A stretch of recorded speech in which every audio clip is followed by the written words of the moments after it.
Hey guys, and welcome back to my channel. So today I'm just going to jump straight into this video because I feel like it's going to be really long, okay? I might even need to make 2 videos out of this. So before we get started, if you haven't already, please subscribe to my channel. It would mean the world to me, and give it a thumbs up if you like this video. Alright, so today is an Empties kind of review video. I've done one of these before, which I will link down below, but I literally have a whole big bag full of stuff that I'm either throwing away, I hate, or that, you know, it's just empty. So without further ado, let's get started.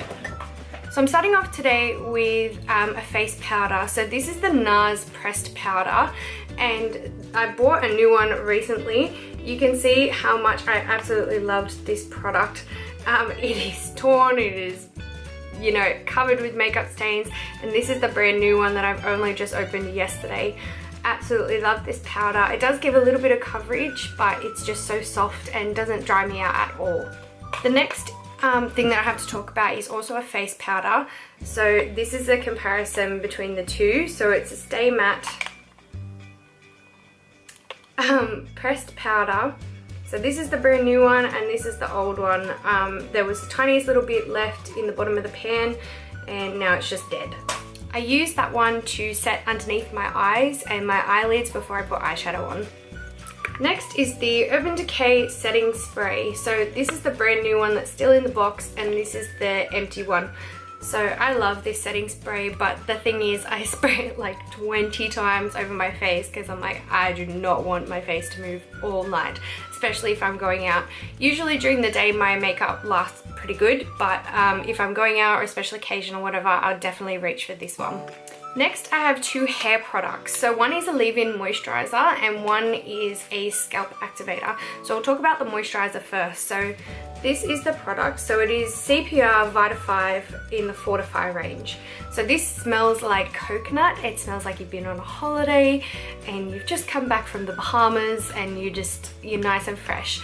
Because I'm blonde, my hair just dries out so quickly all the time, especially through my ends. With this product, it doesn't weigh it down, it doesn't make it feel greasy, and it also puts so much moisture back into it with being a lightweight formula.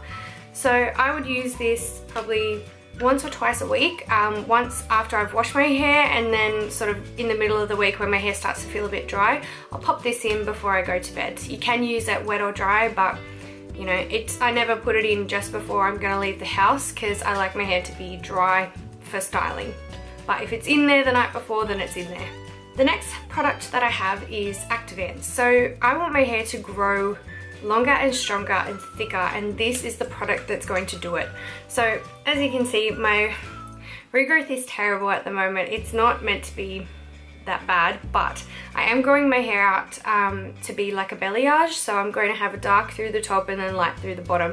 It's a slow process, but I have to just let my hair grow, but this is speeding it up. So you spray this on after you've washed your hair. You spray it all through your scalp. You can use it every day if you want to, but I just use it once a week. If you use it once a day, you're going to get the best results. Now I have a spray moisturiser. So this is the Vaseline spray moisturiser, and it's so quick and easy to use. So especially if I've just finished fake tanning, or if I'm just like, oh, my skin's feeling really scaly or dry, I just quickly put this on, rub it in, and it dries instantly. Such a good tool for traveling, so you don't have to carry around like tubs of moisturiser or anything like that. You just take this, spray it on yourself, and there you go. Okay, so the next thing that I'm going to talk about, so I have 1, 2, 3, 4, 5, 6. I have 6 foundations. Yeah, I'm a bit of a foundation junkie. A lot of people like palettes, a lot of people like mascaras. My thing is foundation. So, alright, so we're going to start with my Nars Sheer Glow. This is such a beautiful foundation, but I just finished it so quickly. There is 30 mils in this, which I guess is standard, 1 fluid ounce. But I found that I finished it so quickly. I don't know if it's because it's like a thinner texture that you have to put more on or whatever, but it was really good, you know, until it ran out. The only other thing that I didn't like about this foundation is you have to buy the pump separately. And when you buy the pump, you can't then put the lid on while the pump is connected to this. So you're limited to either having the pump or the lid. So if you're going traveling, you're taking this with you, you want to put it in like a Ziploc bag or whatever, because if it accidentally pumps while it's in your bag, it's going to go everywhere. So that's probably one of the only downsides. Plus the next foundation that I have is L'Oreal True Match in the shade Vanilla. Oh, and my Sheer Glow is in Deauville. I think that's how you pronounce it. Don't quote me on that. So this one, I started using this after I saw Lauren Curtis using it and saying it was like her go-to foundation. I quite liked it, but the only thing is the vanilla shade is too pink and the next one up is too orange. Now, a lot of foundations I find do that for me because I'm a beige undertone, so it's really hard to find something that's not going to make me look stark white or orange. So that was the only downside of this foundation. Other than that, I loved it. It didn't stay on, you know, if I have 12-hour shifts at work and whatever, it didn't stay on the whole shift, so I wouldn't say it's a long-lasting foundation, but the formula is really nice. Next is the Maybelline Fit Me foundation in shade 20. So I had the same problem with this range. This is good for my fake tan. I do have 125, I think, which matches my fake tan perfectly. But this one, when I'm just my normal pale self, it's either really, really pink or really orange. So that's why I'm getting rid of this one, because I'm just sick of being one or the other and having to try and like counteract it with concealers and whatever else. I just couldn't be bothered. I have a L'Oreal Paris Infallible 24-Hour Matte. So this one was way too dark for me. I tried it with my fake tan and it was just too pink.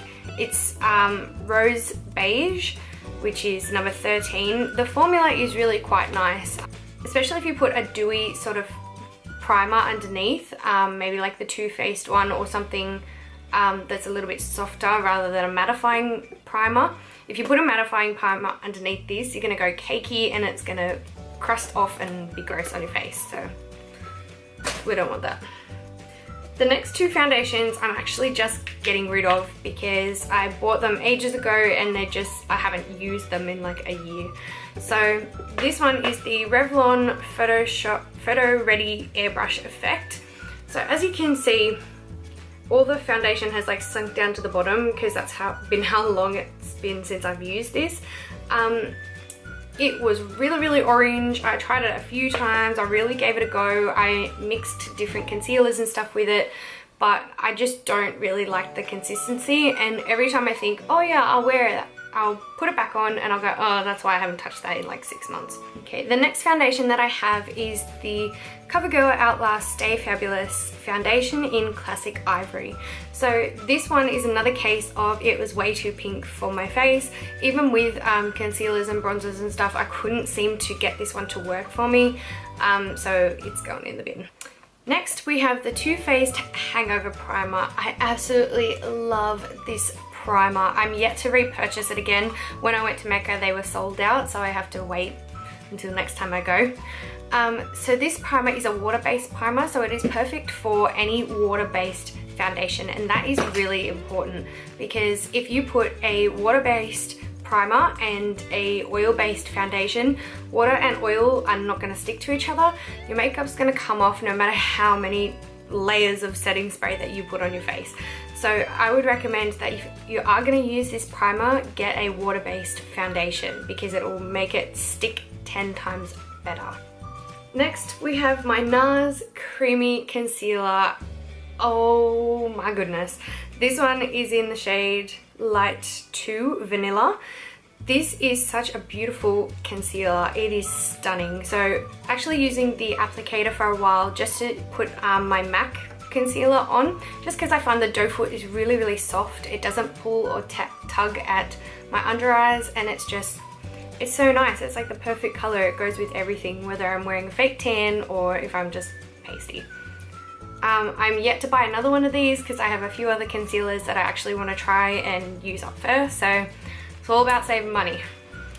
A eyeliner that I love, but it seemed to dry out really, really quickly. This is the Maybelline Hyper Sharp Wing eyeliner. So it is like a felt tip on the end, and you literally just like draw the eyeliner on your face. You can see that it's sort of thicker on that side, and then it gets thinner as you turn it on its side. So like I said, I do really like this, but it dried out so quickly. So when you were trying to paint it on, it was like, oh, now I gotta put the lid back on and I gotta shake it up and then go again. And I don't have time for that. Ain't nobody got time. Stay with me, alright? Stay. There's only like a few more products left. Alright, so I have a Le Tan Wash Off Fake Tan. So this literally does nothing. I put it on and I'm like, okay, now I need to put 60 more layers on for it actually to do anything on my skin. It's so much easier to just fake tan. Like if you're gonna go to the effort of putting a fake tan on, then you want it to be dark. You want to be tanned like a brown berry, alright? So yeah, it was alright like when I first started getting into fake tanning and stuff like that, but now that I built up a bit more courage and I'm actually doing a real fake tan now, this is just, I have no use for this product anymore. So if you're starting off going into fake tanning, I'd probably recommend this one, but it just doesn't do anything for me anymore. I have two perfumes now. So I have I know it's a Britney Spears one, but I honestly couldn't tell you what it's called. I've had this one in high school ages ago, and I recently got it as a present again. So I started using it and I just fell in love with it all over again. What I will do is I'll link everything down below. Everything will be listed that I've talked about, and I'll go online and find out what this one is, but I just can't remember the name of it. She has so many different ones, but this one is it's a no-name brand. It's Seduction Paris. I don't know who it's by. I don't know. It was given to me as a gift and I really liked it. And I just wish that that I've used it up. Like there's literally nothing left inside that bottle at all. So that one is a really nice one. I kind of like florally, like fruity sort of smells. I don't specifically just stay within those. It's just whatever I smell that I like. But that's sort of what that one smells like. So if you kind of like those sort of scents, then give it a go. And last but not least, I have a lipstick. So this one is the Harlotte lipstick in the shade Exposed. So it does look quite pretty. And it is. On the lips, it's quite a nice color. But the formula is so drying. I feel like you have to keep applying it to make sure that you have any moisture left in your lips. By the end of the day, I wore this to the races. I reapplied it 4 or 5 times, and yeah, by the end of the day I felt like my lips were going to fall off my face. I was like, get this lipstick off, I'm throwing this out when I get home. It wasn't worth the $30 that I paid for it. Whew. Okay, that's it guys. So if you made it to the end, you'd real MVP. Alright, thank you so much for watching my video and listening to me ramble on about all the products that I'm throwing out. If you haven't already, please subscribe to my channel. If you like this video, give it a thumbs up. Or if you want to hear about anything else that I've talked about in this video, don't be afraid to comment down below. I'm happy to reply to everyone. I hope you all have a wonderful day, and I look forward to seeing you in my next video. Bye.